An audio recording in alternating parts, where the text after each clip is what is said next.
அவங்க தோ இப்பதான் வீட்டுக்குள்ள வராரு.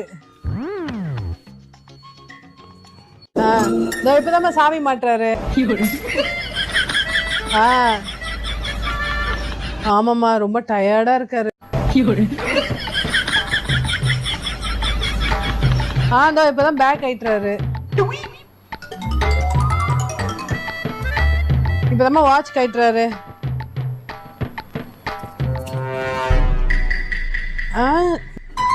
ட்ரெஸ்ஸ தூக்குறாரு.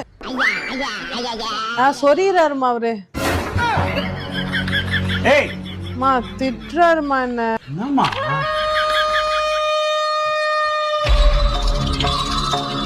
உள்ள போறாருமா இப்பதான். எனக்கு உச்சா வருது, அதையும் சொல்லுங்க அம்மா கிட்ட. உச்சா வருதாமா, அதான் போறாராம். தேடுறாருமா.